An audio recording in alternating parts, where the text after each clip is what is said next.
The CHIPS and Science Act, passed in 2022, is a $52 billion investment to rebuild America's semiconductor manufacturing base. It provides subsidies and tax credits to firms like TSMC, Intel, and Samsung to build fabs in the US. The driver is clear. Over 90% of the most advanced chips are made in Taiwan, which creates both economic and national security risks. By moving production closer to home, the CHIPS Act is a strategic bet on the resilience and supply chain security. And in this talk, we'll be looking at the nearshoring argument through the lens of operations management. To truly understand the value of nearshoring, it's helpful to contrast it directly with the traditional model of offshoring. Let's walk through the key differences. The most obvious is proximity versus distance. Nearshoring keeps operations in our neighborhood, like Canada and Mexico. Offshoring sends them to distant overseas countries like China or Vietnam. The distance has a direct impact on the supply chain. Nearshoring gives you a shorter, more predictable supply chain, meaning faster delivery and lower shipping costs. Offshoring creates a larger, more complex chain, which we've all learned is vulnerable to disruption. A huge operational benefit of nearshoring is similar time zones. This means your team in Iowa can collaborate real time with a plant in Mexico during the business day. With offshoring significant time zone differences, a simple question could take 24 hours to get answered, delaying critical decisions. And finally, let's talk about costs. Offshoring is always focused on one thing: the lowest possible production cost, primarily cheap labor. But this ignores many hidden expenses. Nearshoring takes a much smarter approach, focusing on the total cost of ownership.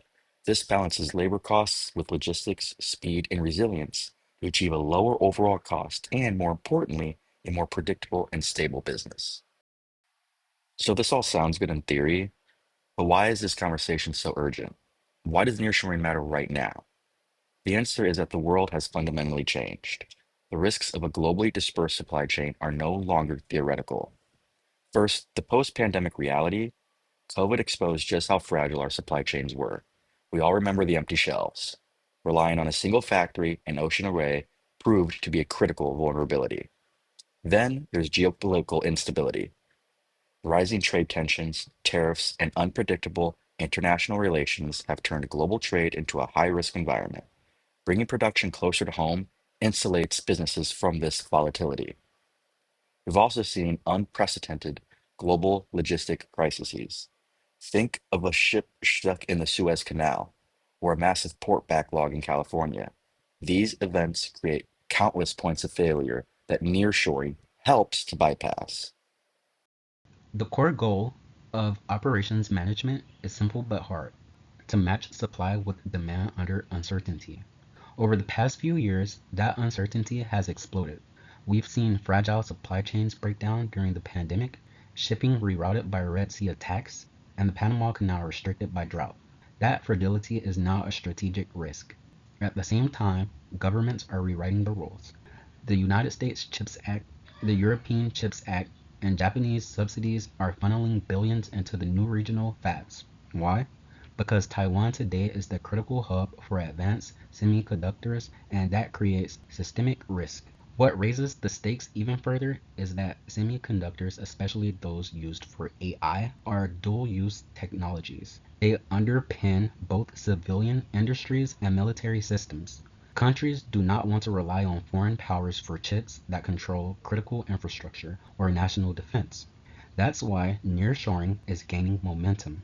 It isn't just about cost, it's insurance against global shocks and its alignment with national security priorities. As managers, that changes how we must think about capacity, inventory, and risk. The trade offs shift from efficiency only to resilience first. The semiconductor supply chain looks straightforward. Wafers are fabricated, then packaged, and finally delivered as finished chips. But right now, both of that flow is concentrated in Taiwan. That means long lead times, risk-laden transport, and the vulnerability to disruption at a single point of failure. The emerging future state looks very different. We're seeing capacity distributed across Arizona, Kumamoto in Japan, and Dresden in Germany, but the packaging position closer to end demand. That reduces exposure, shortens cycle times, and creates resilience. But here's the key shift. For strategic products like AI accelerators, avionic processors, and secure communication chips, It's not about cost or efficiency anymore. Some jurisdictions are off limits altogether. That imposes hard constraints on the design of global value streams. As managers, that means value stream mapping can no longer simply optimize for price. Traceability, knowing not just how but where a chip was made, becomes the design parameter. In other words, feasibility is being redefined in high security markets. When we talk about semiconductor capacity, the standard measure is wafer starts per month. Capacity is only as strong as its wafer starts. And right now, the real bottleneck isn't the front end wafer fabs. It's advanced packaging. Taiwan's fabs are running at nearly full utilization. And as we see in the class, when utilization gets that high, queues blow up. Even a small shock, a machine downtime, a shipping delay can cascade into weeks or months of lost time. That's why governments are funding additional domestic capacity, especially for AI and defense chips. The goal isn't to squeeze every dollar of efficiency out of these new fabs. It's to ensure secure and reliable access. For managers, this flips the logic. Resilience matters more than utilization. An intentional capacity cushion, what looks like slack in normal times, becomes insurance against catastrophic disruption. This slide reframes inventory under nearshoring. First, nearshoring allows trusted pooling across allied regions like the US, EU, and Japan. That makes global pooling, which relies on longer, riskier supply chains, no longer valuable.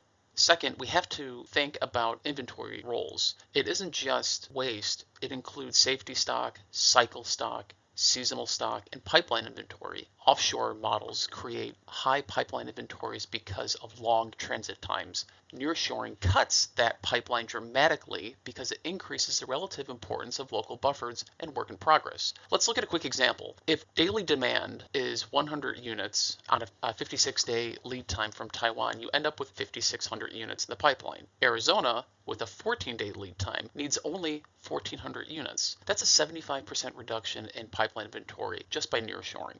This doesn't mean inventory disappears. Really, the trade-off changes. Classic lean teaches us to minimize buffers because inventory hides problems. But in sovereign supply chains, some slack is deliberate resilience. Nearshoring also changes EOQ decisions. Offshore models encourage large batch sizes to justify setup and shipping costs, while nearshoring enables smaller, more responsive lot sizes. So the managerial takeaway is separate commercial lean, which strips away all buffers, from sovereign readiness, which intentionally carries buffers as strategic insurance. Here we move from pipeline inventory into safety stock and reorder points. In class, we learned the formula that ROP equals the product of the average demand and lead time added to safety stock. In the context of nearshoring, the key driver is lead time. The longer the lead time, the higher the reorder point you need to avoid stockouts. This chart shows the impact of nearshoring continuing from our previous example. Offshore in Taiwan, with roughly 56 days of lead time, the reorder point ends up being very high. You can see the red line on the chart.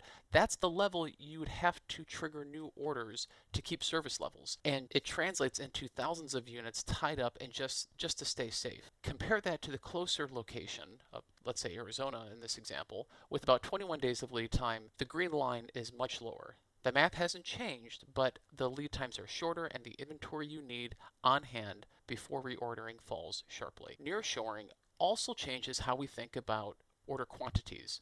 Offshore, high transport and setup costs push managers towards large EOQs, which inflate average inventory.